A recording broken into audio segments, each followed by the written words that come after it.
Back नाज़रीन, bye elections यानी कि ज़िमनी इंतखाबात पर बात हो रही है। कल मैदान सजेगा और उसके बाद क्या होगा? 13 या 12 जमातें एक तरफ और खान साहब एक तरफ, यानी कि पाकिस्तान में ऐसी डिवीजन 1970s के बाद से ये एक बार फिर कहते हैं ना फर्स्ट टाइम, मुझे तो अभी इस लाइफ टाइम में देखना नसीब हुई। अली ज़ैदी साहब बहुत बहुत शुक्रिया, हमारे साथ मौजूद हैं सीनियर रहनुमा, फॉर्मर फेडरल मिनिस्टर। कराची के हवाले से उनसे गुफ्तगू करेंगे, ज़िमनी इंतखाबात और बाय इलेक्शंस के हवाले से। अली ज़ैदी साहब, तैयारी तो आप लोगों की मुकम्मल होगी, कल जलसा भी हुआ, खान साहब कराची में थे, कैंपेन की, बड़े लोगों से मुलाकात की, you are confident, he is confident, but सवाल ये पैदा होता है कि अगर किसी किस्म की रिगिंग के हवाले से कोई प्लान किया जा रहा है तो किस तरह रोक पाएंगे आप? देखें जास्मिन, यहाँ हालात जो है ना वो थोड़े से फर्क होते हैं। हालात इस मुल्क में ये हैं कि कौम सारी की सारी खड़ी हो गई है इमरान खान के साथ या इमरान खान के पीछे। उसने तस्लीम कर लिया है, एक्सेप्ट कर लिया कि इमरान खान इस मुल्क का, इस कौम का लीडर है। और कुछ बावले ये 13 जमातों में रह गए हैं और जो उनके साथ आई डोंट नो क्या समझ के वो वहाँ भी खड़े में। मैं समझता हूँ उनके वेस्टेड इंटरेस्ट होंगे और फाइनेंशियल इंटरेस्ट होंगे जब भी वो वहाँ लगे हुए। अब इलेक्शन में रिगिंग दो जमातों के बीच में अगर कोई कैंडिडेट्स हो तो होती है। यहाँ पे सामने इमरान खान के साथ जो सारी कौम खड़ी है, मुझे खौफ किस बात का है कि अगर इन्होंने कोई अहमकाना हरकत की, इस तरह की रिगिंग करने की, ये वो हालात बहुत ख़राब हो जाएंगे।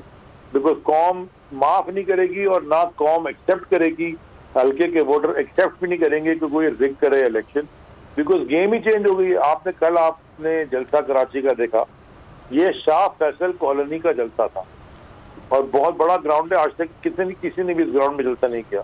और ये वो इलाका था जहाँ पे एक जमाने में एमक्यूएम के झंडे के अलावा कोई और झंडा लगाए तो यानी कि वो फिर उसके ऊपर ही झंडा लग के फिर उसकी बेचारे की जाती थी। एग्रीड।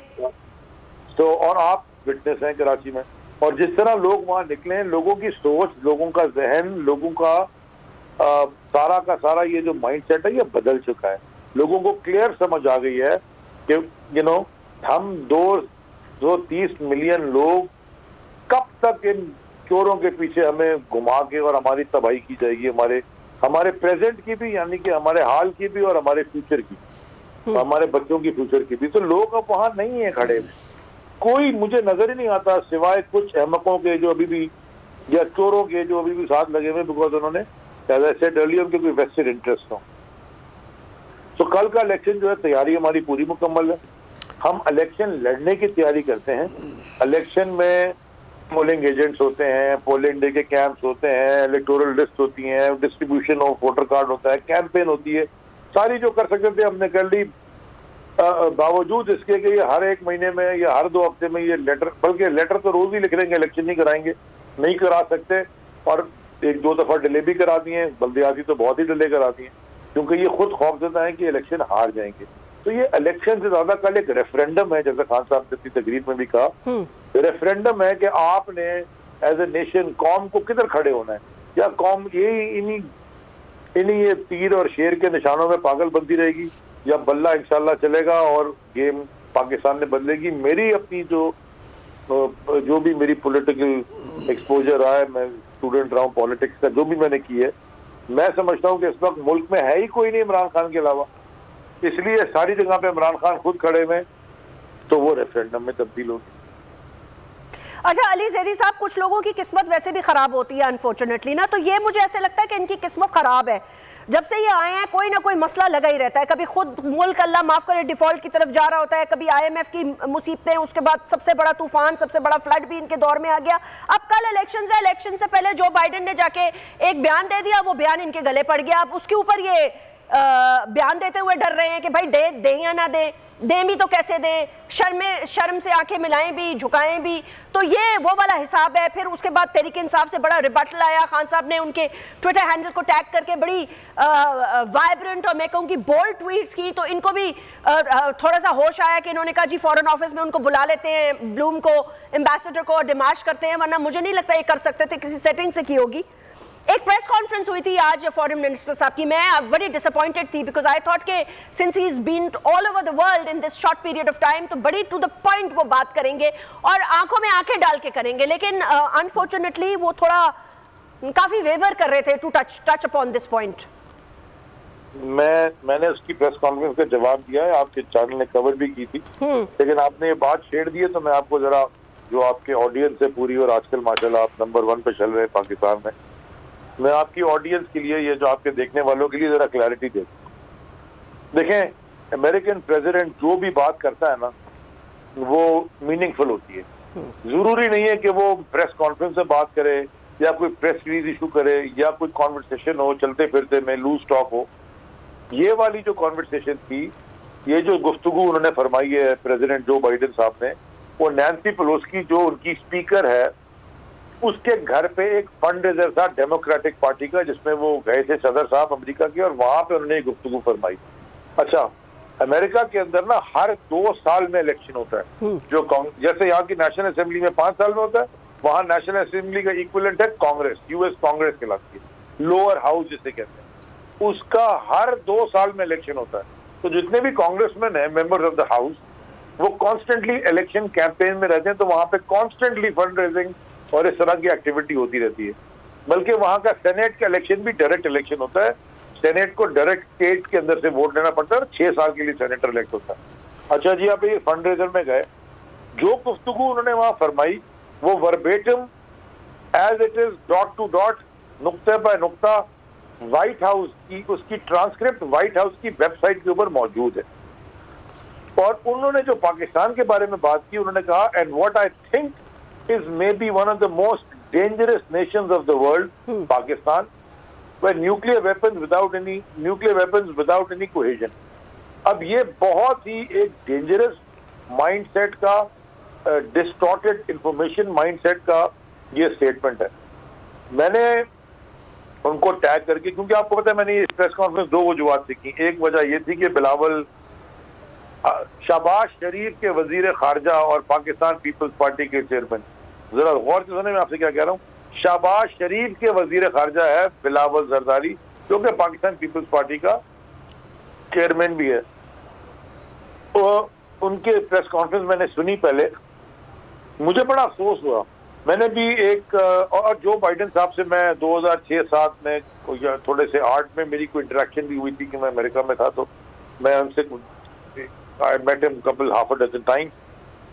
मैं ये समझ रहा था कि जब वो आएंगे ऑफिस में तो वो आके, कितना 80 साल के हो गए, 29 या 30 साल की उम्र में वो सेनेटर बने थे, तो 50 साल तजुर्बा उनका सेनेट का है। फॉरेन रिलेशंस कमेटी के वो चेयर रहे हैं सेनेट की, जो कि सबसे पावरफुल कमेटी होती है। वाइस प्रेसिडेंट रहे हैं इतने साल ओबामा के, तो वो इस तरह की शायद वो बात ना करेंगे। लेकिन ये जो व्हाइट हाउस की जो ट्रांसक्रिप्ट रिलीज हुई है, तो मैं ये समझ मुझे आई है कि जो उनकी अंडरस्टैंडिंग है पाकिस्तान की, वो 2 तिहाई पुरानी, यानी कि बड़ी आउटडेटेड है। वो अभी भी 2002 के पाकिस्तान में रह रहे हैं, ये 2012 का पाकिस्तान है। हम एक खुददार मुल्क हैं, हम हिंदुस्तान नहीं है जहां से 2 दफा न्यूक्लियर प्रोलिफरेशन हो चुकी है, 2 दफा एटॉमिक उनकी कोई ना कोई चीज उसमें ब्लैक मार्केट में बिका है। हम हिंदुस्तान नहीं है कि कोई हमारे मिसाइल को इधर गिर गया, कोई 1-2 हमारे पास जाके गिर गए, आपको याद हो। हमारे पास इस तरह की कोई चीज नहीं है, और हमारे जो न्यूक्लियर एसेट्स हैं वो खाली सेफ नहीं है, सुपर सेफ हैं। और खान साहब ने अपनी ट्वीट में ये क्लियरली बता भी दिया कि हमारे कितने साफ सुथरे। जरा फैक्ट्स देख लें जो बाइडेन की एडमिनिस्ट्रेशन के, जो कि बहुत जरूरी हैं। और ये मैंने इसलिए उनको टैग करके ट्वीट की बिकॉज उन्होंने अपने, आई एम श्योर कि उनके फॉरेन ऑफिस ने और एम्बेसी ने और सारों ने ये देख ली होगी ट्वीट। देखें, उन्होंने एक रिजीम चेंज ऑपरेशन को इंस्टिगेट किया पाकिस्तान में, मुदाखलत की जिसको सब मान रहे हैं। उन्होंने थ्रेट की, यानी कि धमकी दी, जिसको सब मान रहे हैं। साजिश को नहीं मान रहे। भाई, साजिश बैरूनी नहीं होती, साजिश अंदरूनी होती है। दुश्मन साजिश नहीं करता। कंस्पिरेसी, बिट्रेल, साजिश ये हमारे करीब अंदर के लोग करते हैं, और इस अंदर के लोगों में आसिफ जरदारी और नवाज शरीफ को उन्होंने इस्तेमाल किया, और ये साजिश उन्होंने पैसे वैसे लगाए, जो कुछ भी किया, लोग खरीदे, सिंध हाउस में जो तमाशा हुआ सबको याद है। देखें, मैंने आज ट्वीट भी किया है। जैस्मिन, मैं चाहता हूं कि आप किसी दिन इस शो में बात भी कर लें। मैंने वो लिंक भी ट्वीट किया है। 1999, अब साजिश ये करके इसको लिखें, एक हासिल जरदारी जो खुद कहता है कि मैंने सारा प्लान बिलावल हाउस में बनाया। 1999 नवंबर की एक यूनाइटेड स्टेट्स सेनेट की एक मनी लॉन्ड्रिंग की एक कमेटी की एक पूरी रिपोर्ट है, 51 पेजेस की। वो मैंने लिंक उसका ट्वीट किया हुआ है। उसके पेज नंबर 25 से लेकर पेज नंबर 30 तक सारी की सारी आसिफ जरदारी की मनी लॉन्ड्रिंग के बारे में लिखा हुआ है। ये मैंने नहीं बनाया, हम उस वक्त हुकूमत में थे, बल्कि 1999 में तो जो इमरान खान साहब एक सीट जीते थे वो भी 2002 में जीते थे। ये अमेरिकन सेनेट की एक इंक्वायरी कमेटी ने इसके ऊपर पूरी एक ब्रीफ लिखा है, जो कि वेबसाइट पे आज भी मौजूद है, इंटरनेट पे गूगल कर ले आपको मिल जाएगा। ये वो जरदारी के साथ उन्होंने डील की। शरीफ बरादरान के बारे में सब पता है, हमारी नहीं थी, उनकी नहीं थी, प्रॉपर्टीज पता नहीं किसकी थी। वो कहता है मेरी तो नहीं थी, ये कहता है बाप किराए पे जाता है, बेटी कहती है मेरी तो है ही नहीं, बेटा कहता जी अल्हम्दुलिल्लाह हमारी है और वो इनके नाम पे है। तो ये तमाशा, इनके ऊपर भी आर्टिकल पे आर्टिकल अमेरिकन प्रेस पे, वॉशिंगटन पोस्ट, न्यूयॉर्क टाइम्स, ये जो बड़े बड़े अखबारात हैं दुनिया के, अमेरिका के, उनके ऊपर सारा आया हुआ। और सुप्रीम कोर्ट ने उनको नाइल किया था पाकिस्तान के, और उनकी अपनी हुकूमत में किया था, और उसके बाद भी उनकी अपनी हुकूमत 6-8 महीने रही। इन दोनों के ऊपर अमेरिका ने बेट किया इस रिजीम चेंज के लिए। एक democratically elected popular prime minister जिसके अंडर 6% की ग्रोथ आ गई थी, उसको डिसलॉन्च किया, डीरेल किया वो पूरा प्रोसेस, और इनको लेके आ गए। उसके बाद सारी की सारी यहाँ इस मुल्क में तबाही हो गई है। मैं इनको ये एडवाइस करता हूँ कि हमसे अगर आपने पाकिस्तान से अगर राब्ते रखने हैं और हम चाहते हैं आपके साथ ट्रेड हो, हम किसी से लड़ाई नहीं चाहते, हमारा आप सबसे बड़े ट्रेडिंग पार्टनर्स हो, हमारे बड़ी दुनिया पाकिस्तानी अमेरिकन वहाँ रहते हैं, हमारे बड़े क्लोज लिंक्स हैं आपके साथ, हमारे बच्चे वहाँ पढ़ने जाते हैं, इस तरह के लूज स्टेटमेंट एक्सपेक्ट नहीं कर रहे थे, उनको करना है तो हमारे साथ एंगेज करें, ट्रेड बॉडी से, इंस्टीट्यूशन से, यानी कि एजुकेशन के, हेल्थ के, people to people contact develop करें। करप्ट पॉलिटिशियंस और मिलिट्री डिक्टेटर्स के साथ अगर ये कॉन्टैक्ट बनाएंगे, ये कभी पाकिस्तान में ये कभी भी पॉपुलर नहीं रहा और ना कभी पॉपुलर होगा। ये जो अच्छा, एक और मजे की बात है, अब आ जाए जी, ये जो मौसूफ ये जो बैठे थे शहबाज शरीफ के वजीर खारजा, पाकिस्तान पीपल्स पार्टी के चेयरमैन बिलावल साहब, भाई जब शहबाज शरीफ ने तो कोई स्टेटमेंट ही नहीं दिया ना, वो तो चूहे की तरह बिल में जाके बैठ गया, क्योंकि वो तो आपको पता है वो मिस्टर डरपोक.com है, उन्होंने तो कुछ बोला ही नहीं है। वो तो हालांकि स्टेटमेंट उसको देना चाहिए था क्योंकि उनके प्रेसिडेंट ने दिया है, और दूसरा वो रंगबाज रंग रंगीला Khawaja Asif minister of defence, उनका भी कोई बयान नहीं आया, उनको भी कोई बयान देना चाहिए था। ख्वाजा आसिफ का एक ट्विटर पैगाम अभी आया थोड़ी देर पहले। हाँ, वो तो जब सारू प्रेस कॉन्फ्रेंस हो गई, प्रेशर पड़ा तो आ गया। प्रेशर पड़ा तो अब इनकी तबाही है बिलावल साहब की।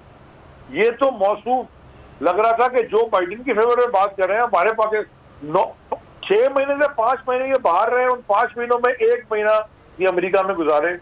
इनके मुंह पे ये स्टेटमेंट एक तमाचा है, पाकिस्तान के मुंह पे 1 महीना इन्होंने वॉशिंगटन डीसी में और पता नहीं अमेरिका में गंगा गुजारा।